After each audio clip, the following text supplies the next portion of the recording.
Hi guys, welcome back to Forge Rights. I'd like to make a video on my latest purchase. I've purchased a butcher's block wire brush. This is the one. Try and get a bit of a close up there. Nice brush. It only has 5 rows of bristles, which I have seen others that have more, and that's fine. Reasonably cheap. Most expensive part of this was the postage. Here in Tasmania it doesn't seem to be anybody producing any such item, so I've got to buy them from the mainland Australia, and that makes postage almost the same as the purchase price itself. I think it was around about $24 for the purchase and about $26 for the postage, so there you go. Reasonably cheap, I thought. Now, it's made on a hardwood block. These have been set in pretty strong. They have the flat bristles, they're not the round bristles, so they scrape well. They seem to be quite strong, quite stiff, so should be reasonably good. I have used it on the last items that I made, which I believe was my rivet setter. Worked alright. Only trouble is, holding it like that I'm not comfortable with, so I want to make a handle for it. So this is, it's just mild steel. We have 11 millimeters, roughly 11 millimeter diameter mild steel. It is painted, as you can see. It has got a coating of paint on it, but I'll burn that off. I'll open the roller door up the back here, light up the forge, put this in there, burn the paint off. It'll burn off pretty quick. I'll set my fan up so I'm blowing air out the back and won't breathe in the fumes.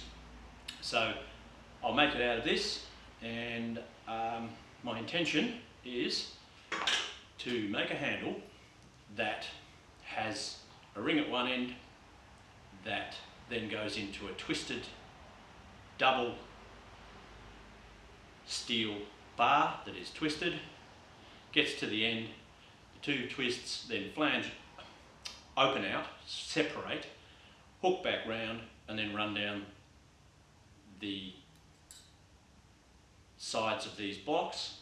I'd like to make it so that the pieces that run down here are flat and dried out, fairly thin and bent on the corner of the anvil along here at a right angle, so they go a little bit over the top and a lot down the side.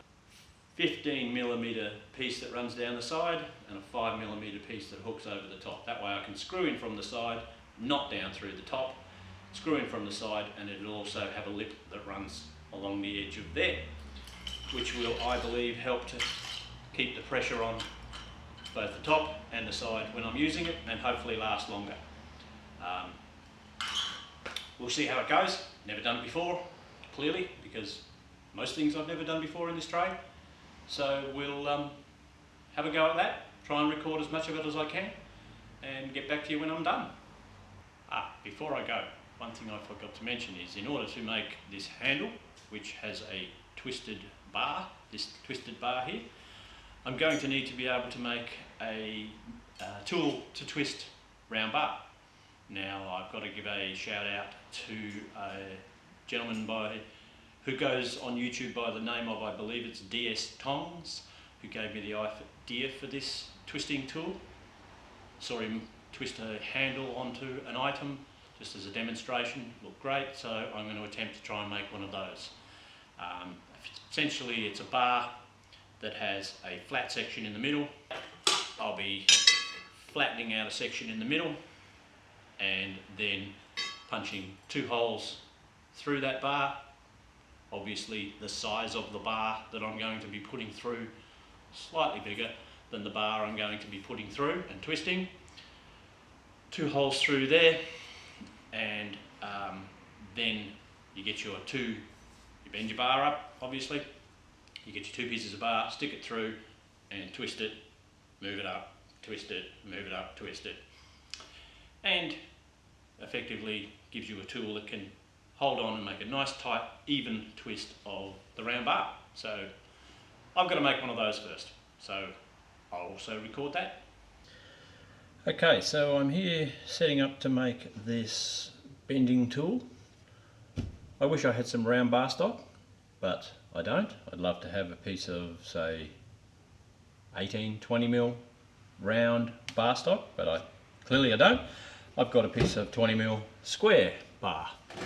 Now what I'm trying to do is make the twisting wrench, so I figure I'm going to need a section to get decent leverage on it.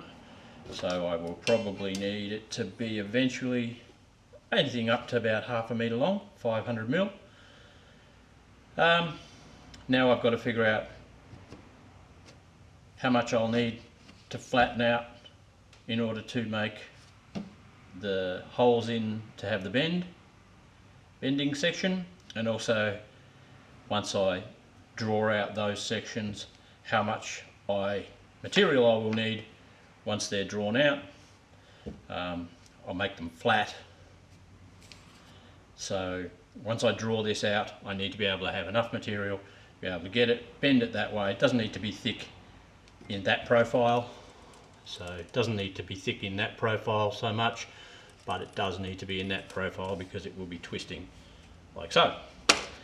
Okay, so I'm going to have a guess and say once I flatten this out, run it out a little bit, I might get away with about maybe 400mm, because just drawing it out, the handles part of it, I'm sure I will get an extra 100mm or so. I'm thinking about making it even shorter. If I tried at 300mm, I don't want to make it too short. That's my main worry. If I end up with something a little stubby like this, it'll be hopeless.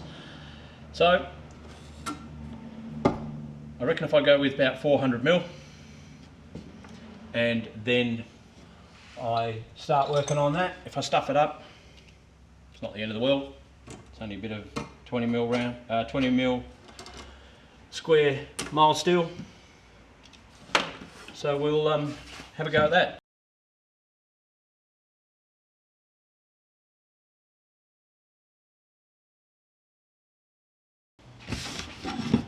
I know some people might say, oh, you should have cut it off with your cut-off tool. Well, you know, that does a good job. It's quick, it's easy. I've got the old cutting wheel, thin blade cutting wheel, so why not use it?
Initially it went from here to there, just past the harding hole. Now she's almost to the end of the handle, so I've got maybe 80mm.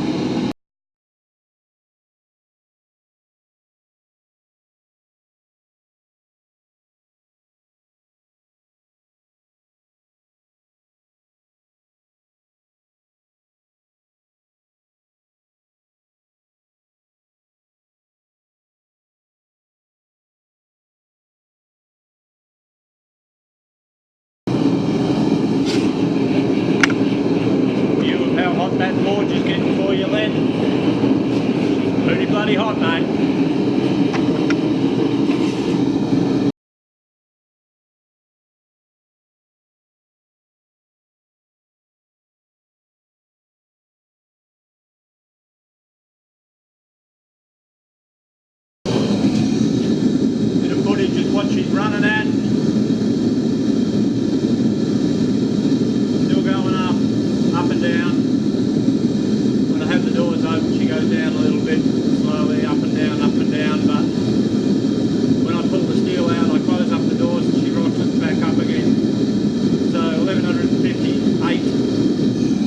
moment Celsius.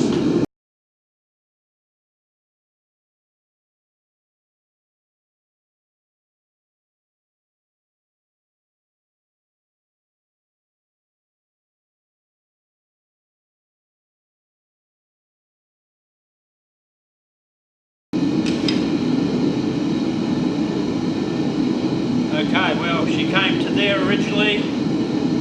There now, I've probably put 6 inches out there. That's not looking too bad. Reckon I'm going to heat up the other end.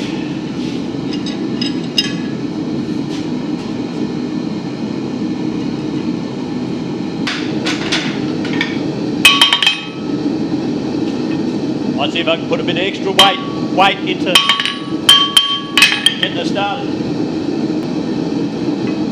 This ZB hammer is 4 kilos, which works out to be about 10 pound.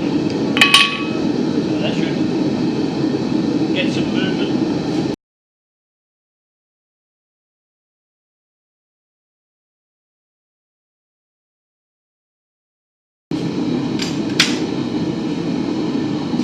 I try these flat jawed tongs. I picked them up at second-hand shop. They're from Gamco. I've put a little V in there so that when I'm holding squarer stock they'll still work as well, but at this point in time it should be about the right size to hang on to this flat end.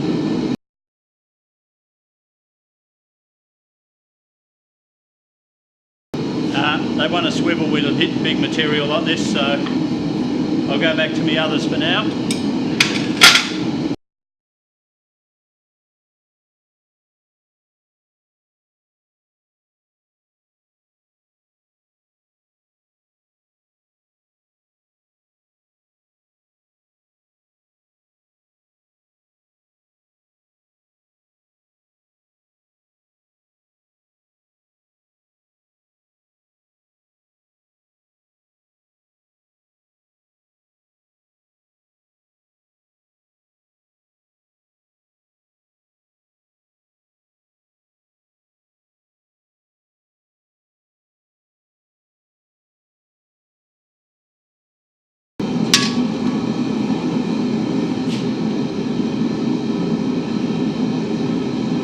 More out of it now.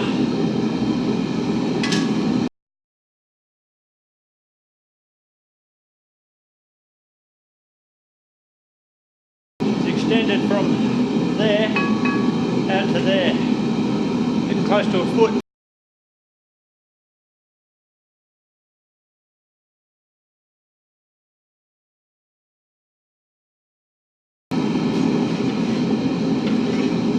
It's a little bit thicker in this one than it is in this one, mainly at the ends. It's getting pretty close. I just take it a little bit thinner,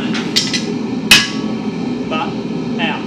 So I'll try and extend it that way a tad.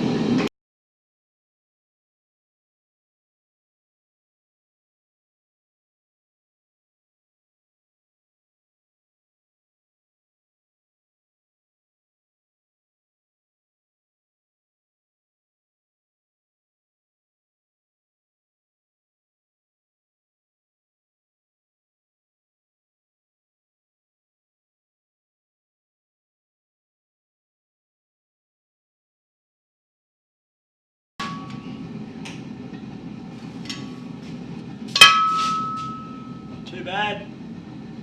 That's the ends done for now. I can touch up that bit later.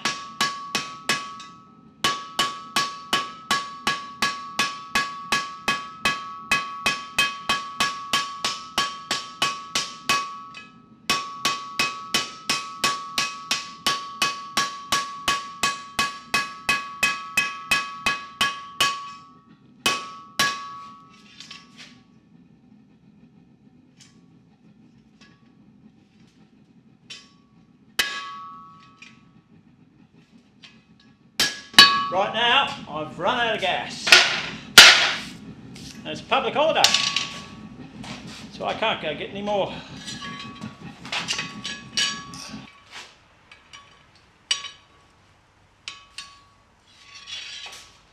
pretty happy with that for now.